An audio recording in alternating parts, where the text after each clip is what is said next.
Hello and welcome to TruST TV. It's just over 2 months since we introduced Steps to Wellness, our new service for people with common mental health problems. So to tell us how it's going, we're joined today by Jan McGall, Director of Mental Health and Disability Services, and Clinical Lead David Walter. You're both very welcome. Thank you, Ruth. Jan, remind us, what is this service and who is it for?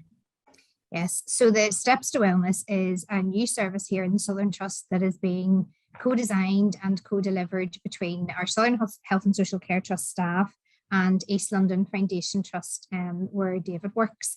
And this is a service initiative that we have brought in to try and address our lengthy waiting lists for primary mental health care. So that's individuals referred by their GP into first contact with mental health services. So what we know from the COVID pandemic is that our waiting lists are unacceptably long and people are waiting longer than they need to access mental health services. We also know that the sooner we get help to individuals to address whatever is going on for them, the more expedient their recovery journey will be. So this is a service that is trying to make our services more efficient, i.e. we'll see you quicker, but also more effective, because what we're doing is providing psychological interventions at the early stage of people's mental health journey, with the hope that they will be able to become experts in their own recovery and learn psychological interventions based on cognitive behavioural therapy and other methods to understand what is happening for them at this stage and drive wellness and recovery going forth. I know it's very early days for you, but David, can you tell us what's the early feedback? What are patients telling you about the service so far?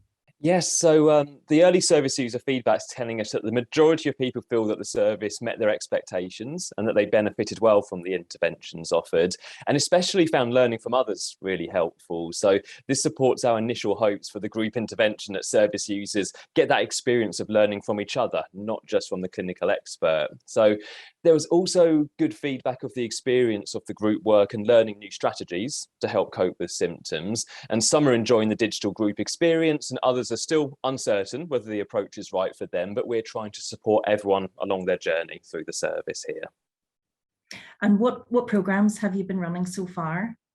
So we began by running groups which we knew would be of some benefit. So these were primarily around depression and anxiety. But as we learned more about the referrals coming in and the needs of the local community, we've developed some further groups to meet that need. So to date, this includes groups such as perinatal, obsessive compulsive disorder, health anxiety, and for panic too. And all of these take place on a rolling basis, and we have regular new start dates, always not too far in the future.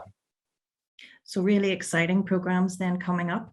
Tell us a wee bit more then about the group online therapy. How are people feeling about that approach? Because I know that's something we talked about in very early stages of this, whether or not people would feel they could engage. Yeah, so a lot of people have taken it in really good spirits, and we've seen good engagement from service users. But we also want to be careful to continue to learn from everyone that's going through the programme. So we want to be careful not to reach a point where the provision itself is good enough. We always want to be looking at ways to continue to develop and improve what we're offering. And that's what we're seeing bit by bit as we keep learning about what's going to make service users feel more comfortable in these groups and what's going to maximise their learning from those sessions with us. And Jan, you'd mentioned at the start there that we had been really worried here in the Southern Trust about the growing numbers of patients on our waiting lists. Is Steps to Wellness helping us to see our patients more quickly, even though it's only been in place now for a couple of months? Are we seeing a difference on those lists? We are, because those people, I suppose the issue that caused the rise in waiting lists is our capacity to respond. So whilst we are able to deliver group interventions, then we're able to see more people. And as David said, the feedback from participants has actually been really reassuring that actually the learning is not just in the delivery of the therapeutic intervention, it is in the shared experience and the lived experience of others in the group that is making the difference. So we are starting to see our waiting times come down. It is early days, but we are hopeful that going forth, this will be an efficient way to be able to react more quickly to service users being referred to mental health services. But it's much bigger than that. It's more about the quality of the interventions we're wanting to provide here. We're wanting to be getting evidence-based psychological interventions to individuals with anxiety, depressive disorders, OCD, social anxiety, quicker in their journey, which hopefully will help them to get better and regain their functional level much quicker than we would have been able to respond before.